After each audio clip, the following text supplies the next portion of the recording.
Ya, Philips. Ibu Lydia adalah Direktur untuk Asia dan Amerika dari Canadian Cooperative Association di Kanada. Beliau panen raya yang kita akan rayakan besok. Kemudian kami di sini, Canadian Cooperative Association, dimanapun kami berada, itu selalu bekerja dengan partner lokal. Pada malam ini, yaitu konsultan koperasi kami, yaitu Bapak.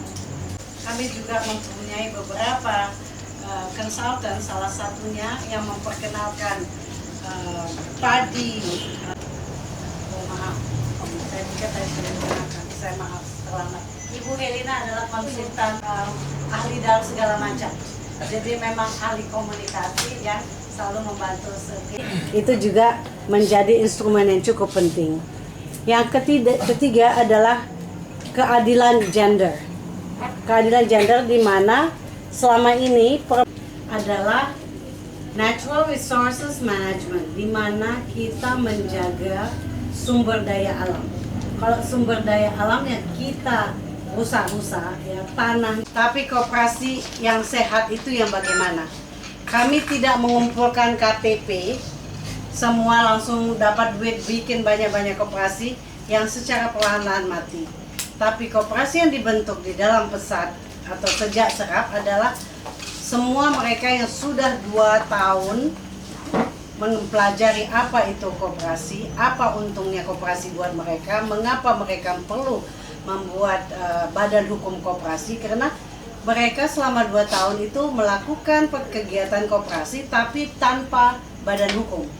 Yang mulai dari bawah, bukan diatur, dikasih duit, langsung lama penuh di mana-mana gedungnya, tapi orangnya nggak ada. Seperti Pak Vidya katakan, kita itu fokusnya kepada human resources development, ya. Jadi atau community, memberi masyarakat akses kepada informasi.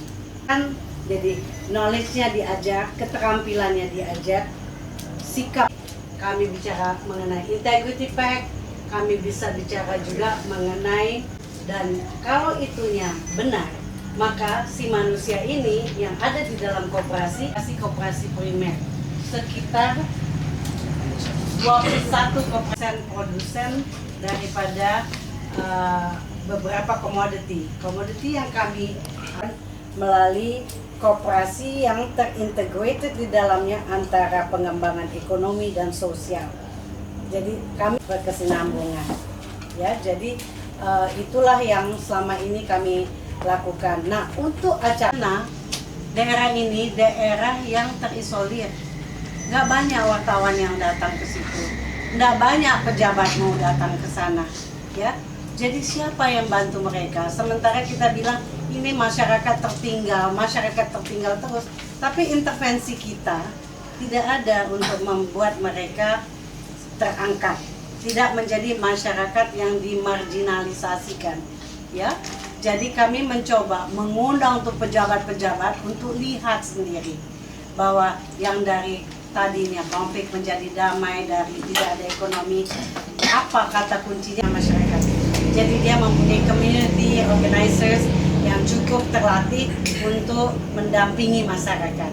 Nah, semua COs itu oleh CCA dibantu, dikembangkan ilmunya, sehingga kemudian hari oleh Kopomas sebagai organisasi yang bisa terus mendampingi koperasi-koperasi primer, sementara hasilnya dipasarkan oleh Kopomas.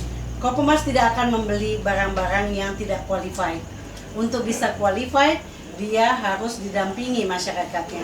Siapa yang model, ya, atau contoh atau desain dari program ini kepada Multi Donor Fund itu bekerjasama dengan pemerintah Indonesia.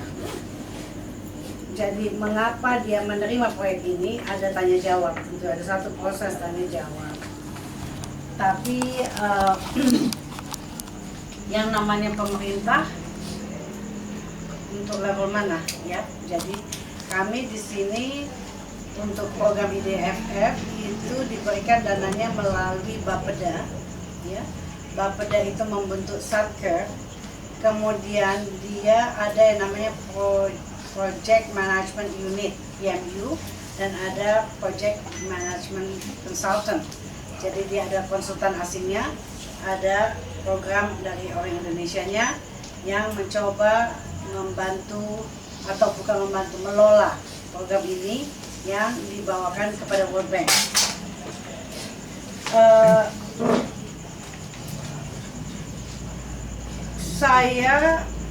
Salah satu yang diminta oleh mereka bahwa kita harus ada koordinasi dengan pemerintah daerah. Itu ada, ya. Tentunya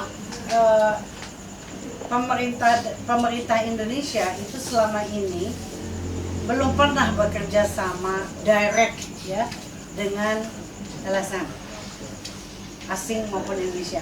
Mereka biasanya bekerja dengan kontraktor, ya, dari segi mekanisme kerjasama langsung. Sehingga ini suatu proses belajar, baik dari mereka maupun kami sendiri. Kami tidak terbiasa bekerja dengan pemerintah, dengan birokrasi yang panjang sekali. Kami biasa bekerja sama dengan donor-donor, ya, dan sudah biasa mengikuti peraturan dari donor.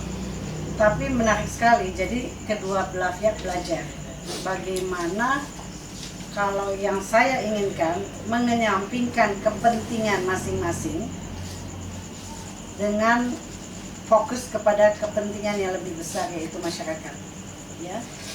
Nah, setiap program pelatihan adalah dia fokus kepada memasarkan produk-produk daripada koperasi primer, ya. Kita punya koperasi primer yang berapa tadi, 21, dia dibeli oleh Kopermas.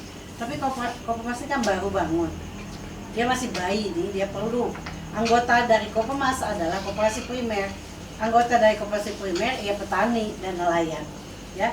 Kalau Kopermasnya maju, maka petaninya maju, kan dia dapat dividen, kan koperasi ini dapat keuntungan, SHU namanya, sisa hasil usaha. Nah, kalau dia didesain untuk dikembangkan untuk membantu koperasi primernya, tapi proyeknya singkat sekali. Tidak ada satu proyek bisa sustainable dalam 18 bulan. Proyek kami ini didesain 3 bulan, tapi 3 tahun, tapi karena masalah birokrasi dan lain-lain menjadi 18 bulan. Nah, jadi ini agak mustahil kalau bisa sustainable. Nah, apa yang mungkin bisa dibantu adalah selama ini kita punya lumbung padi, punya semua fasilitas untuk mengembangkan Kopermas ini membantu masyarakat, itu jangan diambil lagi. Ya, itu adalah miliknya koperasi, miliknya masyarakat. Selanjutnya saya silakan Pak Widya. Karena apa? Ketika saya masuk di sini di tahun 2005, itu kita berkelahi banyak sekali sama LSM masing. Ibu ingat nggak dengan, saya nggak bisa sebut, nggak etikal kalau saya menyebut. Jadi saya duduk sama masyarakat di pinggir pantai, tanya dulu kerja apa, dan sekarang masih mau kerja lagi, apa mau ganti profesi. Jadi kita coba melalui bottom up planning, tidak top down, ya. Kita tanya, kita bicara, lalu dia bilang dia perlu misalnya kapal berapa, bentuk kapalnya, berapa kayu yang dibutuhkan, semua kita hitung bersama nih. Jadi apa yang dia punya, apa yang dia nggak punya, sampai saya bikin moratorium waktu itu. Anda itu pinjam sama kami. Nah, ketika uang itu kembali bukan buat saya, uang itu buat yang belum mendapatkan. Ya seperti revolving fund. Jalan oke, shake hand, salam, bagus, semua berjalan. Udah berapa bulan dia datang, Ibu Henny ini kok susah sekali. Orang lain tuh dia kasih minta, ini juga enggak nggak minta tanda receipt tuh apa, tanda terima kwitansi juga enggak. Ibu pakai kwitansi lah, kayunya nggak boleh illegal logging lah, banyak sekali peraturannya dia bilang, ya. Jadi saya bilang, kalian orang Aceh mau sekarang senang terus mati, akan datang menderita, apa kita susah pelan-pelan menjadi senangnya akan datang. Karena kalau kita terus dibantu, tuh orang asing dia datang, sebentar dia pulang, kalian mati. Tapi kalau kita bekerja dari sama-sama dari awal, tidak menjadi pengemis, ya kita akan bertahan lebih lama. Sampai mereka yang tidak mau ikut saya, silakan saya bilang, tapi saya modelnya bukan Sinterklas. CCE bukan Sinterklas, Pasca bukan Sinterklas. Kami bekerja membantu masyarakat untuk jadi mandiri. Dan pertikaian kita luar biasa dengan banyak NGO pada saat itu karena beda-beda. Yang satu ngasih-ngasih terus pulang, ya bagi-bagi uang. Ada yang modelnya enggak. Jadi itu yang membuat saya langsung bilang sama Pak Kuntoro, ini nggak bisa Pak Kuntoro, panggil semua NGO. Paling enggak semuanya mesti bisa mempunyai satu model yang sama dalam mendidik masyarakat, nggak ngasih-ngasih begitu. Jadi saya setuju. Jadi ada yang enggak, tapi kalau kalian tanya, apakah CCE dan Pasca, tadi Ibu Farida menceritakan, ya orang lain kasih-kasih, kita meminjamkan. Tapi begitu uang dibalikin, itu bukan buat kami memberikan kesempatan pada yang lain. Bagi program macet ya, karena desainnya tidak sustainable. Jadi yang itu yang saya katakan, kalau masalah ekonomi fokusnya ya ekonomi saja gitu. Jadi manusianya sebagai pengelola sumber daya itu tidak diberdayakan. Nah itu yang pertama kali kami lakukan, fokus kepada human resources, sumber daya manusianya. Kedua, koperasi sendiri itu membuat mereka itu arahnya mandiri. Jadi program koperasi yang kami buat, yang saya katakan tadi, tidak dikasih duit bangun koperasi, kasih KTP ya, sehingga dia nggak tahu mengapa dia buat koperasi.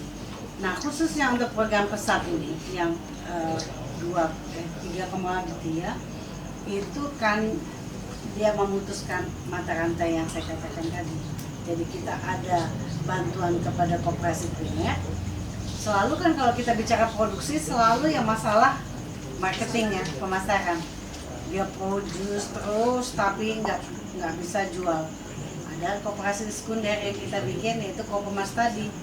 Dialah yang menjadi solusi untuk masalah pemasaran dari produksi koperasi primer. Nah tentunya pada saat sekarang kami Kopemas hanya bisa beli dari koperasi primer. Nggak bisa membeli dulu dari seluruh masyarakat Aceh dong, karena dia baru dibangun. Baru berapa bulan dia? Setahun? Baru setahun. Dia baru bisa membeli hanya produksi dari koperasi primer saja. Jadi yang bukan koperasi belum bisa. Jadi nanti dia begitu kuat berkembang, yang masyarakat lain juga dia bisa beli. Jadi memang secara bertahap dia akan bisa. Nah apa yang tidak bisa hilang ketika kita tidak ada lagi, mau serap maupun pesat itu hilang, tapi CCE Pasca kan tidak bubar. Nah tapi kami bikin tidak ada ketergantungan kepada CCE dan Pasca, tapi Kopemas sendiri sudah bisa mandiri nantinya, karena dia sudah punya rice mill, dia punya kilang padi, dia sudah punya pabrik ikan, dia punya truk pendingin untuk bawa ikan.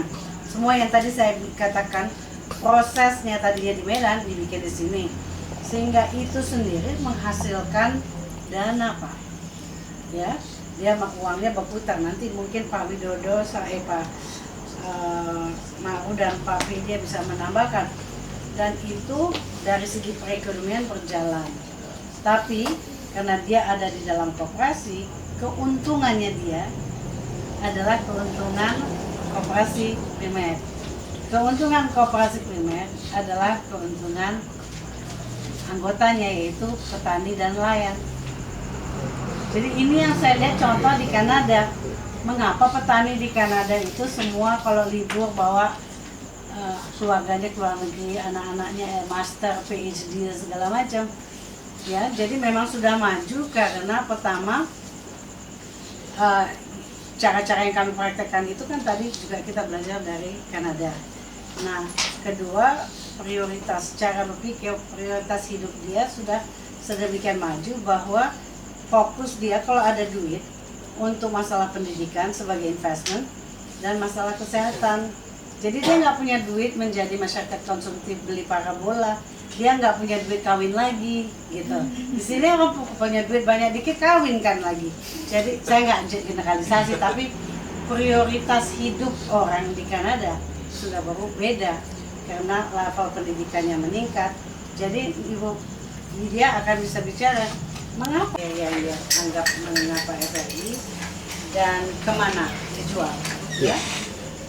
Kalau padi, seyakin-yakinnya permintaan sudah banyak, kewalahan bahwa yang menjadi pasar sekarang Banda Aceh, pokoknya dan Nagan Raya PD, Medan sudah ada permintaan, Carrefour sudah ada. Jadi dari kalau padi sudah cukup besar permintaan, kami belum mampu mengembangkannya, belum. Artinya permintaan lebih besar daripada pengadaan. Kalau ikan, sayang ini kebetulan General Manager daripada Kopemas itu yang seharusnya bisa menjawab semua pertanyaan dapat tifus dia dan demam berdarah, jadi dia tidak bisa hadir. Pak Widya punya semua datanya dan Pak Widodo juga punya, tapi ikan tidak secepat padi, ya, karena saya katakan tadi orang Aceh pemakan ikan air laut, bukan air tawar. Budidaya ikan air tawar baru diperkenalkan sama kami, makanya kita bikin gede-gede, karena mereka belum tahu bahwa dia mempunyai nilai ekonomi dan nilai gizi. Jadi untuk Aceh tidak sebesar ya padi, tapi untuk Medan permintaan sudah ada. Jadi lebih ke Medan ya ketimbang di sini. Kami mau bikin bahwa orang Aceh makan ikan air tawar sama dengan banyaknya seperti dia makan ikan air laut, ya. Tapi untuk bicara soal mengapa padi SRI, silakan Pak dan mungkin